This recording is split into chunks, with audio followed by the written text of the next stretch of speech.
I suppose there's an intelligent way to open this, but I don't have one. It's kind of a weird subject for an essay, honestly. People out here talking Ludo narratives and high-rank combo mechanics. I just want to do the dialogue tree and laugh at the bunny. I can't hide what this is. Me gushing about Sam and Max's, to date, final video game. And it's become final in so many ways as time's gone by. With everything that's happened between now and the game's release, it seems even more obvious that The Devil's Playhouse was the last of a dying breed. Telltale's last great classic adventure game that had, in spite of being a knockabout comedy, something new to say about these characters, combining points, clicks, and ingenuity to deliver something worthy of the boys.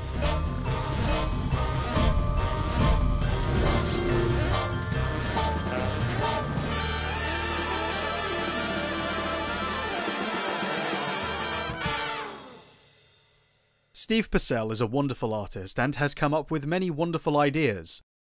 Sam and Max ain't one of them. No, wait, come back, that's not an insult.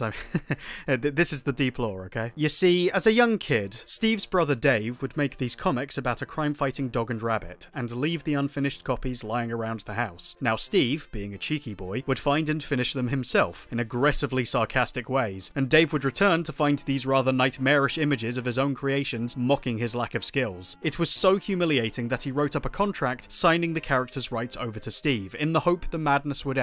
Only, it didn't. Now with full custody, Steve found himself constantly coming back to the dubiously named freelance police, and this perhaps set the tone for what followed. They became jerks, bumbling around an inconsistent reality, pointing at each other or everything around them and going, "Hey, that's funny. Look, Max, we're in the Philippines." Okay, so many years later, Steve brought them to his job at LucasArts, creating comics for the staff that were so popular they put the characters in their own video game. Another contract allowed Steve to retain control of their rights, giving him the option to, after it expired, take his kids to another daycare. But as Hit the Road was so beloved, it didn't seem likely at the time. Mind if I drive?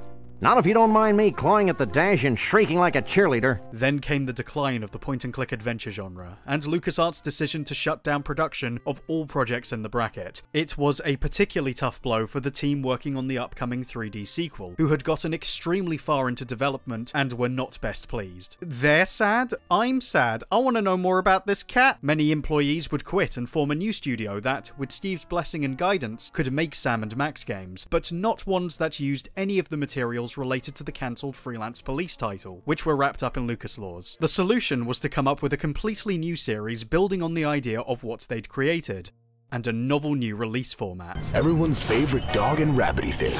Together again, and again, and again. Look at me, Sam. I'm episodic. An episodic sociopathic lagomorph. The mind boggles.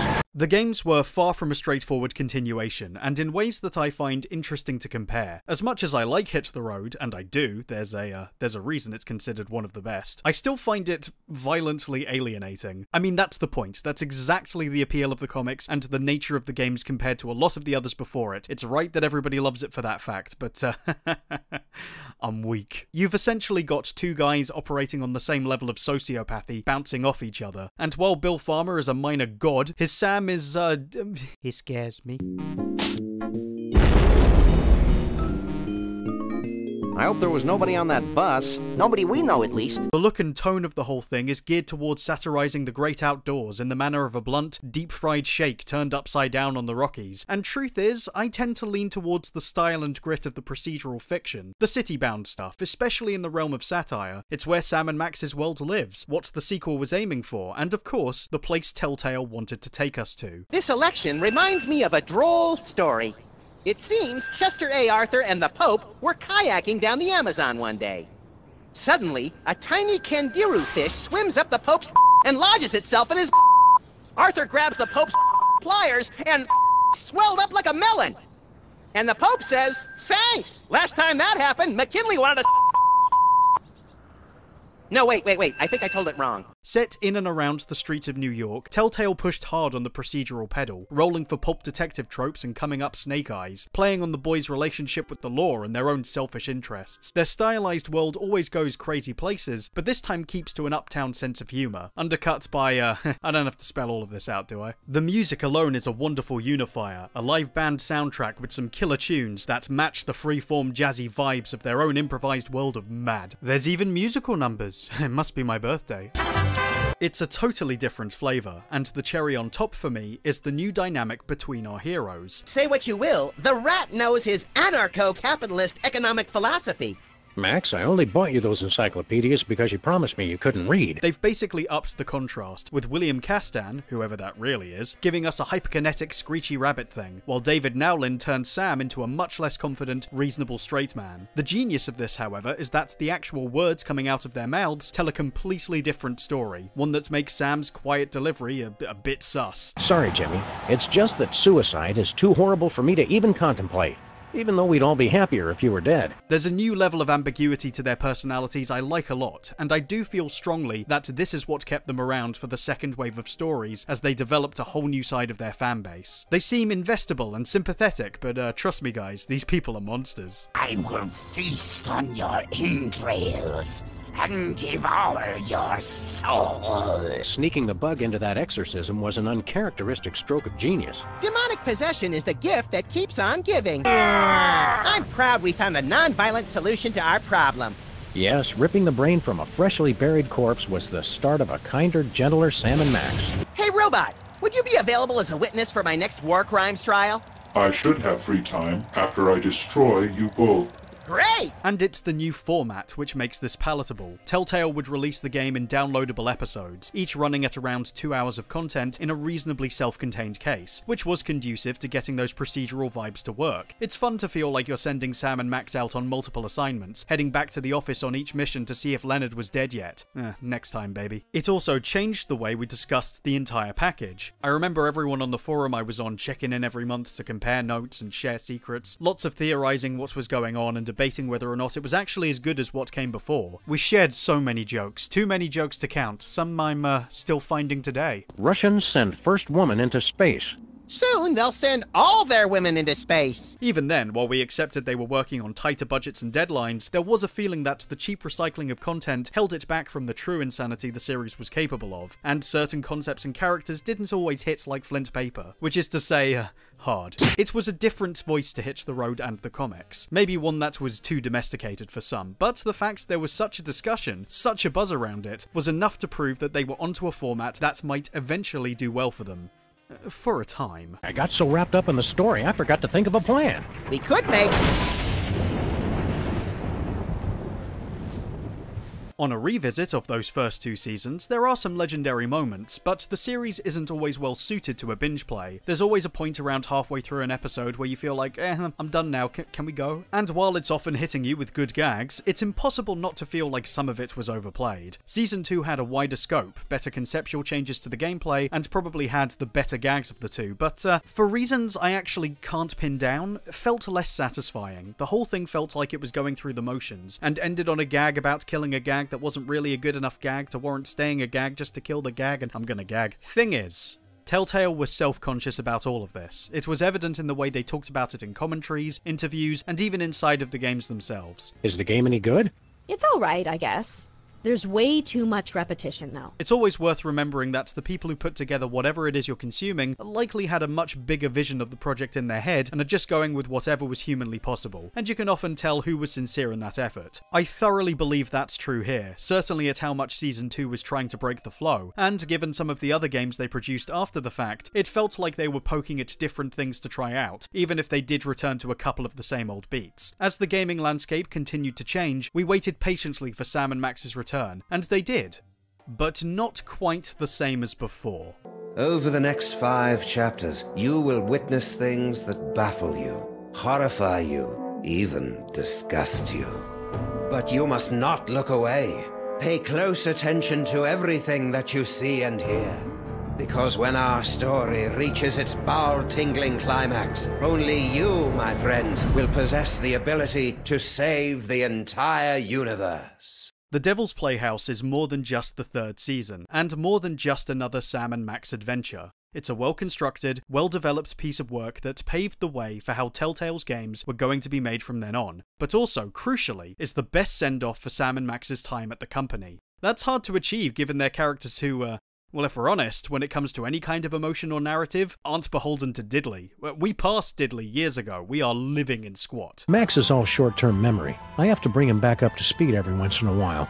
Ah! Giant talking dog! Rather than the suggestion of a single story stringing together several standalone adventures, Season 3 is one continuous narrative, as they uncover the mystery of exactly what's happening to Max, who's begun suddenly manifesting psychic powers. As it turns out, these are linked to recently uncovered artifacts from a container called the Devil's Toy Box, that villains across time and space are hunting down, and it's up to Sam and Max to solve the case and not go insane in the process, which, honestly, ship has sailed. It's easy to get what it's going for as soon as it starts. I can practically hear the Ed Wood fans clapping, because I am one, and I'm doing that. For a long time, Kitsch Americana has been the series overlay, a reflection of Steve's own childhood travels as a kid, but this one refracts that into American pulp genres like noir, mystery, horror, and sci-fi, a more focused group of flavors that not only make the most of who they are, it's always been detective fiction, let's not kid ourselves, but also benefit the episodic structure. Devil's Playhouse actually applies a specific genre to each episode, which makes them feel distinct while dictating different narrative gimmicks, all tied to the aforementioned Toys of Power. And that, well, that changes things a fair bit. Enjoying the ride, Sam?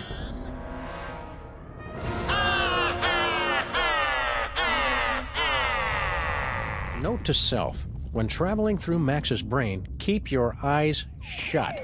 Sam's gameplay is still relatively the same, pointing, clicking, and using an inventory system closer to their salad days, with the biggest innovation being the streamlined UI. Makes it a lot easier to tell what's clickable and when you've exhausted a conversation strand. Max, however, is finally instrumental to how the other half of the game controls. We've never truly been able to play as him in the past, outside of sections where we have to use him as a prop or control his dialogue tree, more of a helpful hint giver than an equally playable POW. Are you as confused as I am? More so. With his new psychic powers, Max can perform actions that put a fun twist on the usual point-and-click puzzle choices, starting with limited abilities that escalate in their explorative value. There is nothing better than attempting to randomly read someone's mind or view someone's future and finding that yes, the game wanted you to do it. Some of the powers even improve the gameplay, like how teleportation proves to be a godsend, allowing you to travel to any location with a phone in the blink of an eye, cutting down on the aimless wandering I sometimes found myself doing when I was getting it wrong before. One of the toys changes the framing of the second episode, whereby you watch the exploits of your conveniently similar-looking grandparents, Samuth and Maximus. Good job, boys. On 4 reels that contain 4 different parts of the story. They can be activated in any order, but by solving puzzles in one, you'll be able to solve a puzzle in another, leading to many cross-cutting combinations. Other episodes don't have these intense structural changes in their wraparounds, but they do their best to let the characters' personalities direct the next genre gimmick, to the point where it does affect the way the episode is experienced, and the best one, hey, you know what's the best one is. What happened to Max? Talk! The idea of this series, and I'll get into why later, has us pushing what Sam and Max are capable of as playable characters, and I never got tired of seeing that happen, surprising me with new ideas all the time, but always feeling true to who they are to produce some of the best laughs of the series. I feel like Sam is so out of his depth, even for Sam, and I don't know, man, it's doing things to him, it's making things canonical.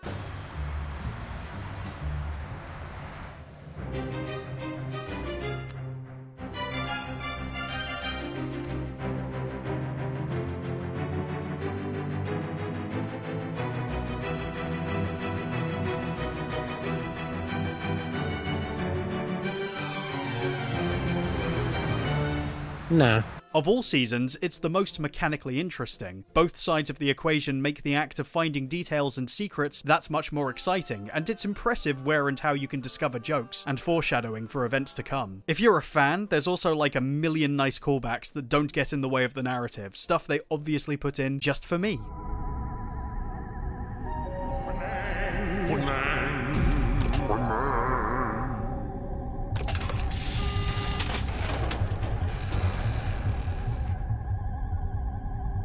Alright, I'll stop then, jeez. But the thing I love the most, the joy of this season, is seeing how all the characters interact, and the cast is at the absolute top of its game. The solution to the heavy reuse of characters and assets in the past is to keep the cast list incredibly tight, knowing their technical limits and working within them, making sure everyone involved is not only purposeful to the story, but also plain fun to hang out with. Say, you wouldn't happen to know anything about all these Sam clones running around, would you?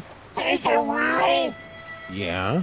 Holy Mother of God! I mean, there's absolutely still some cheap recycling, but it's clever, and with a cast of characters I actually like, well structured enough that I'm always looking forward to the next B-plot for whatever sap we're messing with now. Myas, I'm so sorry. Honestly, what do they teach you Americans in your schools? Video poker! Don't get me wrong, I did like Bosco and Sybil, but both were wearing out their welcome very fast and were, in a weird way, maybe too normal, and yes, that's entirely relative. But now we're left with the absolute crackpots, and they're wonderful. I can't think of anyone who shows up this time I didn't want to see. Looks like it's time to boil the haggis. There's the Stinkies. Stinkies. Running their diner made of bilge. They're so much more dysfunctional, especially now they're a permanent duo. Girl Stinky, man. An awful human being. The worst. So my type. Oh baby, get you a woman who'll rewrite your will and put arsenic in your coffee. Transfer all my funds into a Cayman Island account and not answer my texts. Leave a knife next to the body of the old man with my fingerprints all over it, you absolute queen. True love, my friends. It's gross. Wait. Stinky's a mermaid? Seriously, Sam? Try to keep up. Oh, it's cause she's Fish people. The new characters are even better, the kind of people that, if I'm honest, I think are more memorable than anyone before them in the franchise. Archetypes and designs I guess I assumed would show up a lot sooner. I've been a fan of Roger Jackson since I was a kid, Mojo Jojo being one of the best villains ever, so it's impossible for me to not love his performance as the intergalactic General Skun Carpe, Mojo's natural digivolution. Check the look he's rocking here, right? Zardos!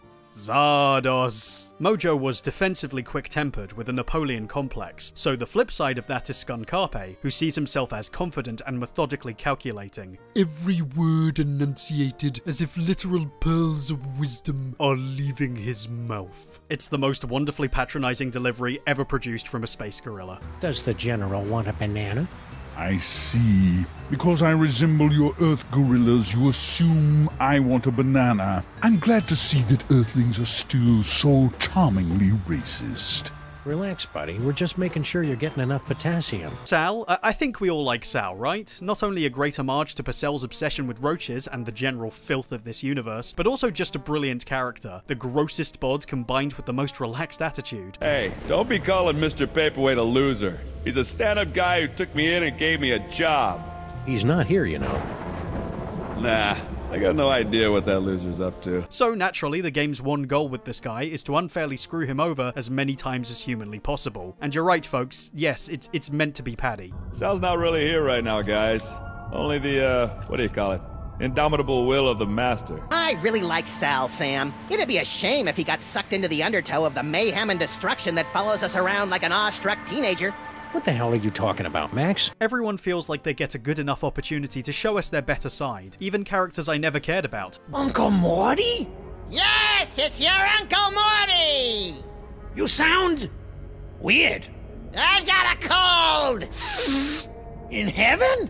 Who said I was in heaven? We're hitting on all sixes today because you can meet those people in actually not terrible settings this time around. While foregoing The Office, maybe, again, part of the attempt to disconnect this from feeling like a retread of past tricks, there's such life within the space of these short episodes, the team pushing themselves to make the Sam and Max world feel not only more varied, but more complete. They have you visiting different snapshots of the city. I liked it more than trying to constantly create new maps of the same size without much going for them. A variation of impressive or simplistic new maps for different episodes that feel appropriate to the story being told go a long way. The best example being the dock in episode 4, something the team admitted was originally an afterthought. We talked for a while about cutting it or something because it was like, oh, we don't have time to build a docks environment, and then it was built super on the cheap, but it ended up being like one of the coolest environments in a way. There's not much to do here, and it's not terribly interactive, but it's got tons of atmosphere and brings a lot to the episode's feel. In fact, later becoming a crucial question in where the episode's plot eventually ends up heading, which you can even spookily foreshadow if you use your future vision. Who said that? This idea of consolidating space means that areas feel fuller, so take this museum, right? Everything's interactable as usual, but you can also pick up an audio guide and actually get sound bites on all the exhibits, a neat way to heap on exposition outside of conversation dumps. Oi, you can slip in some more jokes, that's okay too. Today, thanks to sophisticated supercomputers, scientists have determined that the world will end in the year 2015, as giant monsters, environmental disasters, and political apathy combine to turn our world into an unlivable hellhole shortly before the sun unexpectedly goes nova. And like everything else, that story detail is solid. The mechanics of the Sam and Max plots are usually hyperactive nonsense, but the nonsense here is fascinatingly fun to follow along with and laugh at, often leading to big punchlines that makes following the clues worthwhile. Now, I don't have the heart to just plow into what I think are some fantastic revelations. I warn you now, we're going to be getting into big spoiler territory, so if you're not worried, you can keep on. I think it's time to talk about the unexpectedly well-articulated crux of this whole thing, what it says about Sam and Max's friendship, and the relationship they share with their greatest struggle.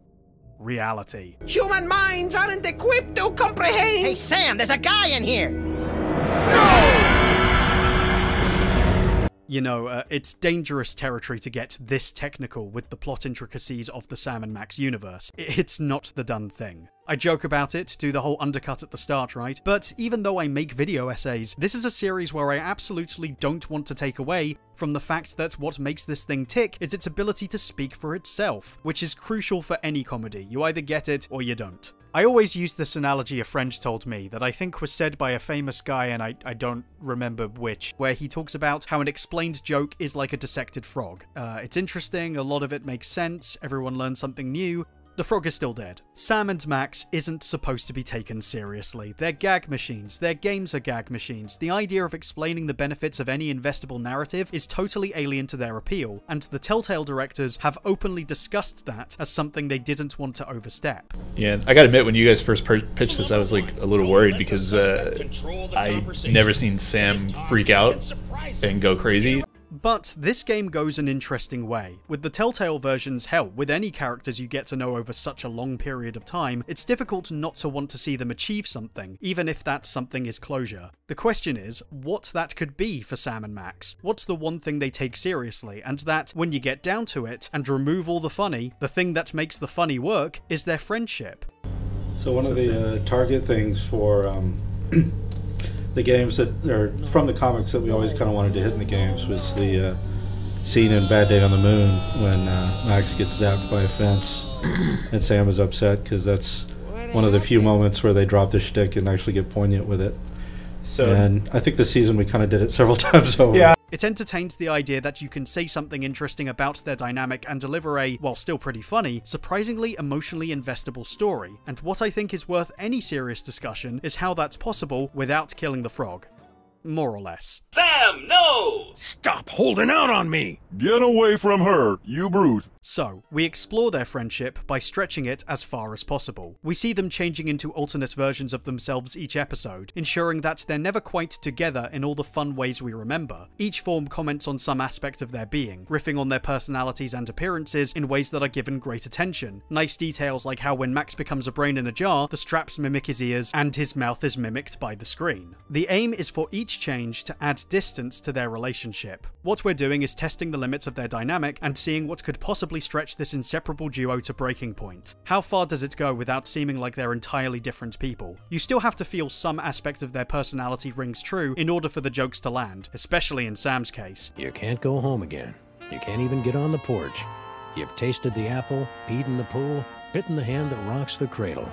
You're a sign spinner to him now.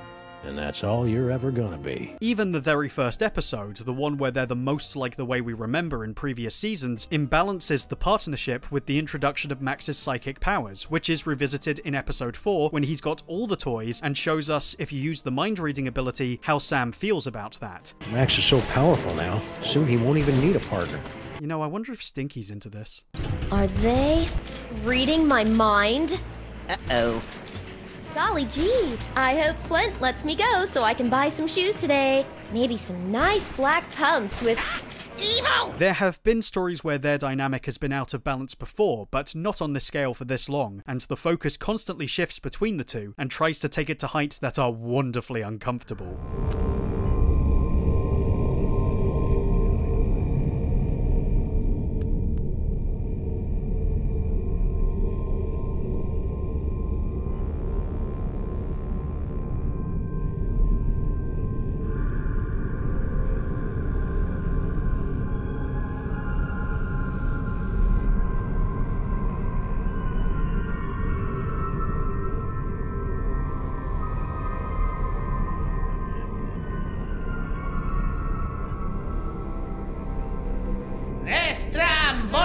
pool! Toys, toys, toys. Toys, toys, toys. That's strange. I think it's the scale of the oddness tipping the balance, and probably because it gets so directly confrontational with both leads. I mean, the sense of urgency has to be greater for us because Max is in direct danger. The Toys of Power give us amazing, cool new abilities, but the cost is the history they come with and the people they attract. So we're much more invested in why they're doing that, what the secret is, which fortunately can be discovered in an airtight plot, with twists and turns that are all paid off in satisfying, funny ways. Yeah, I think I'm over her now. We discover that the Toys of Power are part of a legend centering around an ancient horror that, if you're an Eldritch junkie, you might be into. So, should I call you Yog-Sothoth or Norrington? Call me Dr. Norrington. When uttered by your mortal tongues, my true name sounds disturbingly like our term for number 2. You should hear him say nuclear. Elder gods, my friends. Mouth of madness excellence, but without the Muppet Show at the end. Sam and Max is at its best with choosing a high-concept myth and making it totally mundane, and this one is, no matter how you slice it, a biggie. Raises the dramatic stakes even in a universe where Satan already exists, and you bet he's got something to say about it. Devil's Toy Box? I've never seen the thing before in my life. It's slander, pure and simple. Yog-Sothoth becomes the focal point of the drama, gets built up as this great threat, though as we discover, he's actually only a sad dad, accidentally stuck through a wizard's stomach in a botched effort to enter our dimension. Yeah, that one's kind of on us. Sorry. The Toys of Power turning out to be literal toys, made purely for his grandson to play with. But his attempts to enter our world have led to those more psychically sensitive across time and space wanting to use them for their own nefarious ends. It's a nice story in and of itself, ties up its own logic, and brokers power to objects that, yes, lets us explore their effect on Max, but also their effect on the point and click as a whole. The object's powers are more than creating mechanical excuses. It ends up commenting on the nature of an inventory and how it's used. This is demonstrated often, like when you get to the docks and have to use the dummy to make sure that I don't think so. Who said that? Hello, folks. So you remember when I made that Muppet Show joke? Well, I lied. This has one too. Yank the cord! Yank the cord! Oh, Maha, the best twist. 3 seasons in and we finally get the greatest villain. Our own inventory item turned against us, in what is another great performance from Roger Jackson, as a puppet desperately in search of its eldritch master. Welcome to the Charlie Hotep Show! For our first act, our lovely and talented army of doppelgangers will sing and dance their way into your souls with their dimension-shattering rendition of that oldie but goodie, Skin. And for our second act, well, there won't really be a second act for most of you, since you'll be too busy screaming and gouging your eyes out after your pathetic reality is subsumed by the glories of the dark dimension. But you won't want to miss our spectacular finale when the great and terrible Junior makes his long-awaited return, lovingly slips me onto one of his tentacles of anguish and plays with me! The framing as well, being on an eldritchified Statue of Liberty, hundreds of dancing Sams, playing as Max, and then the absolutely insane level of intensity it reaches. Sorry, I'm getting a bit ahead of myself. It's a home run on that basis alone, but I think it's the extra layer of satire on Sam and Max's roles in the games that makes this such a satisfying encounter in the lead up to the final episode. The commentary here is not subtle. Charlie Hotep outright talks to Sam about his role as the perfect follower, someone who doesn't take risks and spends his life being controlled by an unseen force, hence Charlie cloning him ad nauseum to become part of his own inventory, and that sentence alone is the most Sam and Max thing I could say. It's almost as though you were born to be ordered around. He's got you there, Sam! I mean, they really poke at Sam's insecurities the whole game. The fat jokes are out in force, and you'll find things, you'll see things. My god. So, for a change, Sam must be saved by Max, who meanwhile is leaping over the hurdles of video game reality to finally take on that leading role. Everything through the incantation puzzle to the climactic battle in the sky, taking on astral forms in a cosmic rock-paper-scissors duel with the Toys of Power. Oh my word, it's Kino! While this is an excellent climax, it's deliberate that this happens in episode 4 rather than episode 5. Doing something so big is a bit of a power move that offers the final chapter a strong question to tackle. This is so cool! What could possibly happen next?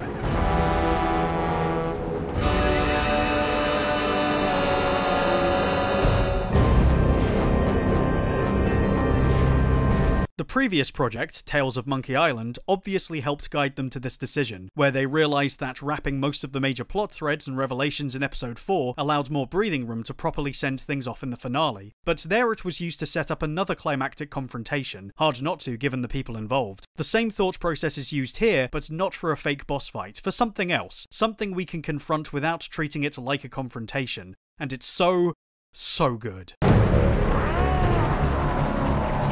In the final variation on the duo, Max is turned into an uncontrollable Cthulhu rage monster, and Sam leads a group of his buddies in a task force designed to take him out. It's already a little emotional in the way it's played. I get a bit teared up. Superman. Wait, did I steal? I probably stole that from the commentary. Tonally, however, this takes us to a good place for comedy regardless. We're done with most of the big mysteries and supervillains of past episodes, and now we get a whole episode focusing on the heroes with the simple goal of just having fun.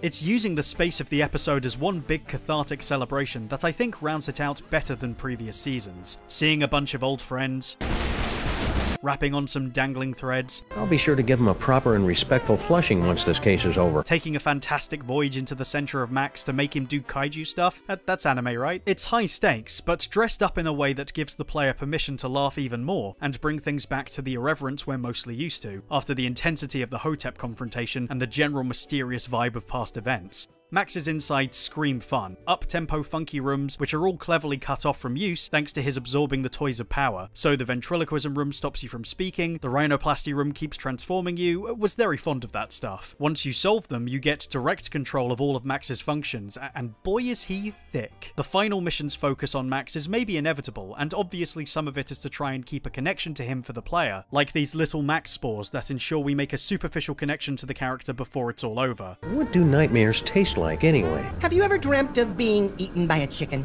Like that. But it's the fact that Max's psyche reaches across the action in so many forms that Sam has to ultimately take control of, which makes this interesting. Either outsmarting the spores, or taking control of his body, or exploring his often joked about hidden inventory. It's bigger than I thought. It's almost as though they finally found a way to make the two truly function as one, because only Sam knows Max well enough to solve any of these puzzles. As it turns out, there's one more piece of Max that needs to be reined in, finally discovering the identity of the person who set this problem up to begin with. And if you haven't guessed who that is yet, it's okay, we can still be friends. Sorry, but what are you doing inside Max's brain? Inside Max's brain?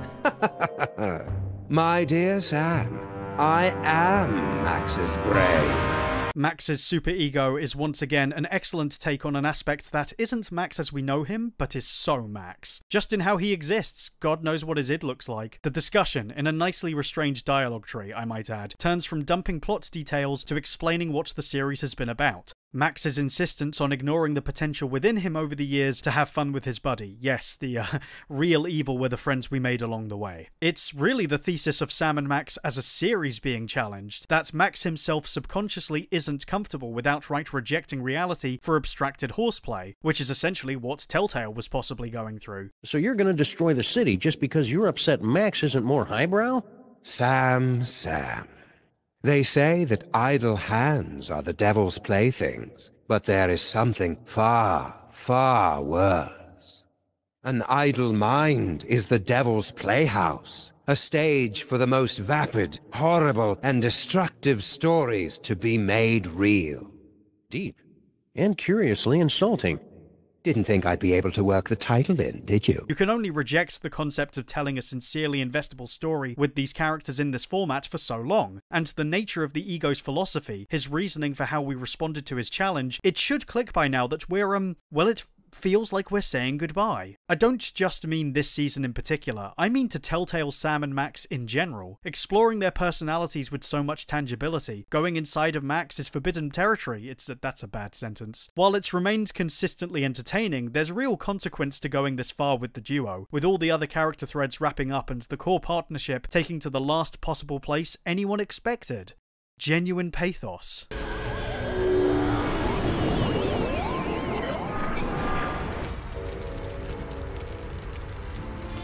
I've adjusted the cloning tank, so we should be able to bring Max back as good as new.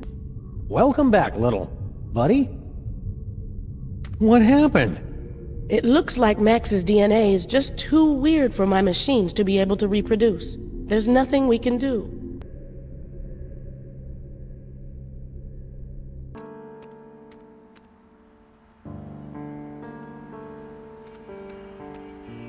The Devil's Playhouse is indeed the stage upon which we test the character's limits. After a few years of fun adventures and kicking back with some video game friends, the developers finally set a challenge that only a malcontented superego could enforce upon a directionless rabbit. We tried to take the irreverent air of detachment away from these characters, when the ironic tragedy is that they were already attached. They just didn't want to talk about it. All these other selfish guys come in, trying to claim this power for themselves and achieve true personal autonomy from reality itself, but the powers, in spite of Sam's worries, never changed Max into someone who didn't care about their friendship, even when his brain told him to do bad things. Sam is the one who, in finally taking control, ends up losing his best friend, and his purpose. I doubt anyone was going for that level of depth, of course, but I think it's wonderful that the game evokes that feeling, doing something new with the characters emotionally, while strengthening why everything they went through over the years has and will always matter, and why we love to laugh with them. And you know, we're not done with that yet. Literally, because there are two endings, but that's a thing for another discussion. Sorry. Oh, hi, Sam! Max! I thought you were... Wait a second, where's the past me? Oh, yeah, about that. We were on a case, and you got turned into a giant monster with electromagnetic powers, so I kinda had to blow you up. It was horrible!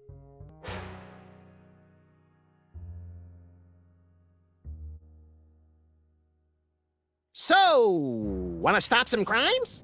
Let's! This is really what it's all about, that even putting us through such an ordeal, tearing the characters in two and taking a close look at who they are, they haven't been ruined for us. Rather than showing us agents of cynicism, it strengthens the reality of Sam and Max, that they've always been more than jokes, that they actually care about something. Oh boy, I can subdue her with my acid-slick whip-like tongue! You don't have an acid-slick whip-like tongue. Oh, well, I can still drool on her till she begs me to stop. See, folks? The frog ain't dead. He's just asleep. You crack me up, little buddy.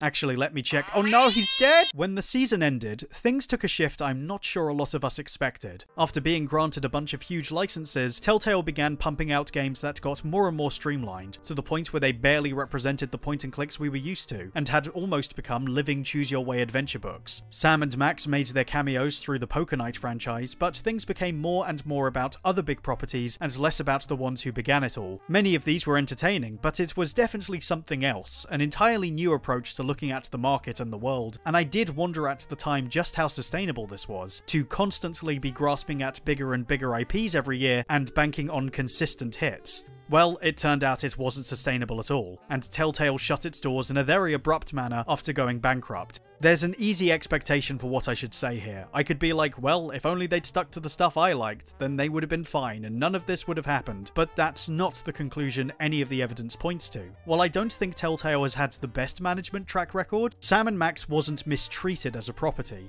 Steve Purcell always had the majority option on their future. Telltale produced 3 full seasons and used them to help innovate their strategies on future titles, which Steve was very pleased with. Knowing that big changes were taking place, they made a conscious effort to make the 3rd season feel like a finale in order to avoid any unresolved tensions as they entered their new business plan. And yes, there's a cliffhanger, but only to safeguard the characters' ongoing existence with or without them.